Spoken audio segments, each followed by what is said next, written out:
Before we get in the program, Holly, it's time for this week's Joke of the Week. Why did the grape go out with a prune? Well, it's not a dirty joke, is it? No. Okay. I'm just... Family friendly only on the garden show. Okay, I don't know. He couldn't find a date because a prune is like a date, I think, or something. Yeah, a dried prune is a date. Yeah.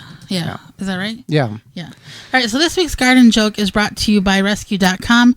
American-made rescue products keep your family, home, and yard protected from pests, insects like wasps, hornets, yellow jackets, flies, ants, and more. Learn more at Rescue.com. That's RESCUE.com.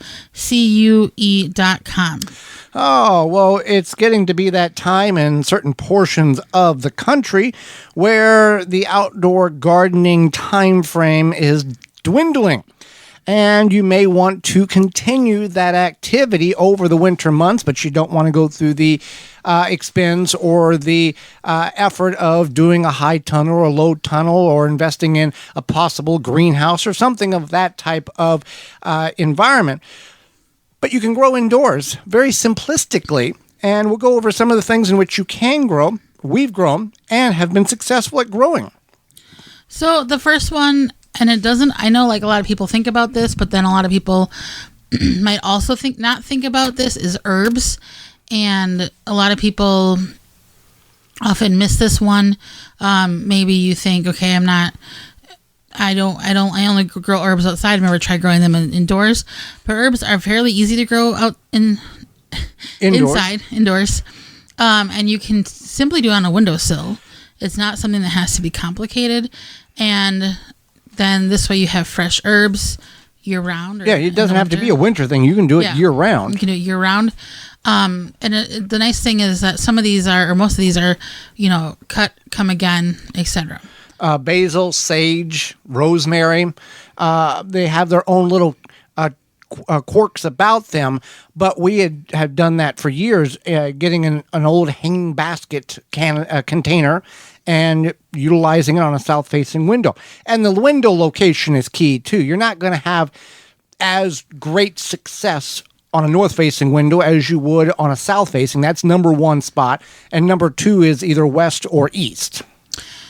Right. So, yeah, you want to keep in mind that you have to think about the window. And the good thing is that most people hopefully have the option of growing in one of these prime real estate windows. And it's just like growing anything else. You have some soil, you grow the plants, you grow the seeds, etc. It's something that you could even start now, or could start midsummer, or start any time of year. And it's an option for growing indoors. Another option is... based on the type of herb, if you've got it growing outside, you can propagate it in some water and then bring it in and root it and start it indoors as well. Or get it growing a jump start on it. That's a really good point also is, you can bring it in. So then root crops, especially radishes only take 30 days to grow about. And so and this is something, if you have kids or yourself, you can do this, and it's fun and exciting. I would personally do this if I had children, I would probably do this like right after Christmas, while you kind of have that, if you celebrate Christmas, if you have that window of time between especially if you start seeds indoors and you have like that lull in January, you could be like, how are radishes doing? And now, disclaimer, when we grew radishes indoors, we did it underneath a grow light. We did not try to do that on a south-facing window due to the fact of the winter time was less light. So we did do it under a grow light. So keep that in mind. You could still do it, I think, in a south-facing window. It would be more of a challenge due to the lack of light, or the limited amount of light in the winter. That could be another lesson if you have children is, hey, this is what happens during the colder part of the year where we have less light. So lettuce, microgreens, spinach, all of those are good options, especially microgreens. Sometimes, even though you can go to the store and buy fresh, I guess we could call it fresh lettuce, it's nice to have something in your home that you can add or eat or whatever to whatever you're cooking or enjoying. This can be done without grow lights. Yeah, this absolutely. All those are good options. I would stick with leaf lettuce or microgreens. Have you ever grown spinach inside? No, we have not, but it would be, I would go microgreens is the simplest, and you just need a mason jar and a screen to hydrate the seeds, then rinse them off. And then lettuce would be the next in the list, and then spinach would be your third and final group of that 3 that you can do. Now, this is not something that requires any light, and it would be sprouting seeds. And there are all sorts of seed sprouting setups that you can purchase. But Are we referring to microgreens? Or No, just sprouts. in general? Oh, sprouts. Sprouts and microgreens are different. yes, Yeah. I'm talking about sprouted seeds. Sprouts, like some people are more familiar with alfalfa sprouts. This is Like just, some sub shops will put those on a sandwich. Yeah, I don't think they really do that anymore. Okay, that was years ago. Never mind. Disregard that. Popular before. So sprouted seeds, we've done this, and if you go to our home website, what do you call it? The parent website, the WisconsinVegetableGardener.com. You should be able to find us talking about this in a video from probably about 10 years ago. Yes. But you basically take a jar, a mason jar, and some sort of loose, you can do like pantyhose or a screen for the top of it, and you simply put your seeds in there. Broccoli seeds work well, radish seeds work well, chia seeds work well. These are all good options for sprouting. Earlier, I mentioned the screen thing. I was confused. I misspoke about. I was talking about microgreens. Are you're growing the seedlings to a very small stature, harvesting them. Sprouts are you're growing them in a jar with no soil. Right, Yeah, sprouted okay. seeds. And so then you get the sprouts wet or the seeds wet. Leave them for a few days, kind of rinse them every day, and then eventually you get sprouted seeds, and that is something green and fresh, and they're also very nutritionally dense, which is awesome. So that's a good option. I actually think maybe I'll do that this winter. That would be fun. So sprouted seeds. So some other things that are not edible. I don't think they're edible. No, they're not. Geraniums. Geraniums can be propagated from outdoor plants. We've got geraniums growing in our window there. Man, some of them are in party cups from 3 years ago that continue to survive in some form or fashion. Terrible plant parents we are.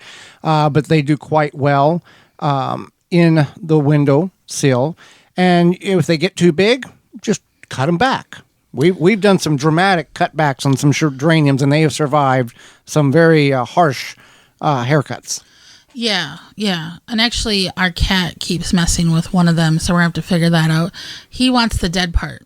All cats seem to want dead plant life of some sort. Yeah. So Well, he's not the only one. There's other ones that won't eat catnip until it's dead, and then they'll go crazy for it.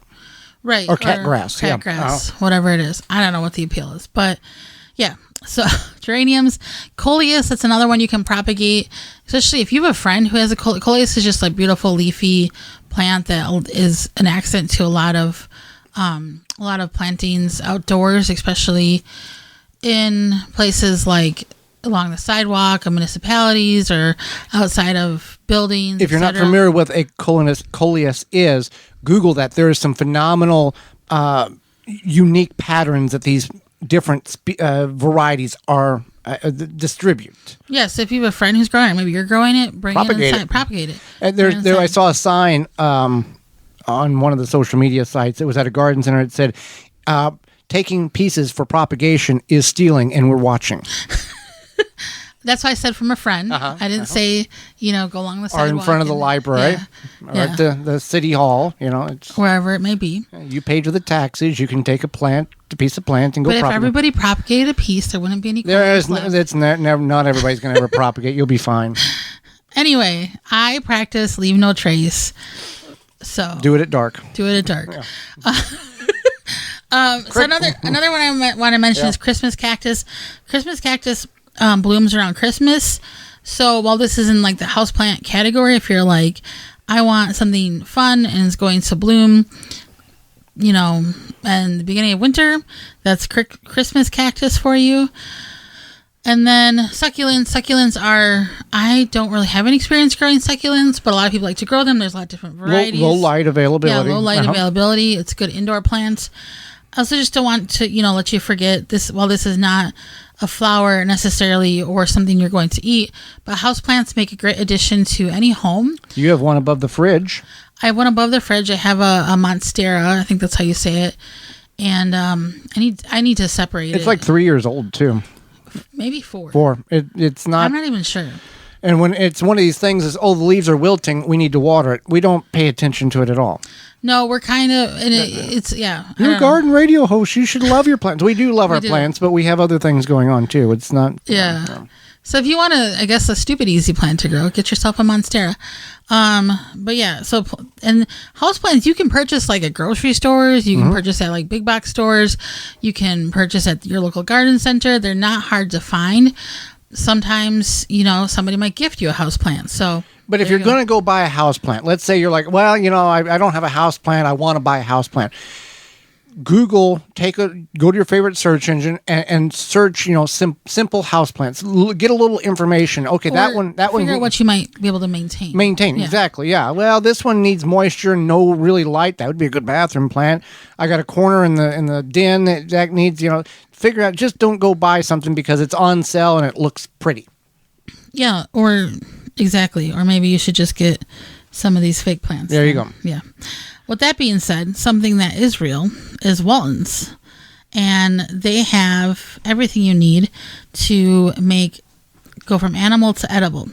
So at Walton's Inc., you can get the equipment, seasoning, and supplies to make sausage, jerky, and any other meat product your way to your high standards.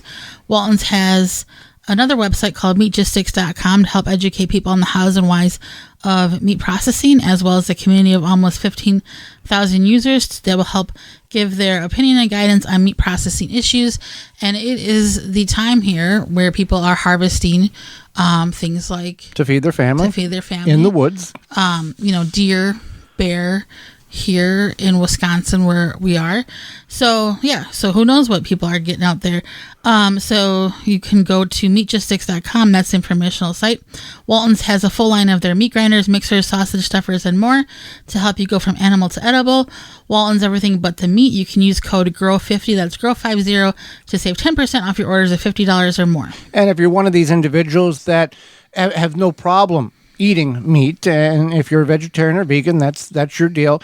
But if you're one of these people that want to butcher out your own animal, whether you harvest it or you raise it, and you're like, well, I can't because I've never done it. So you never done it. There's YouTube. You can do it. You're the only person stopping you.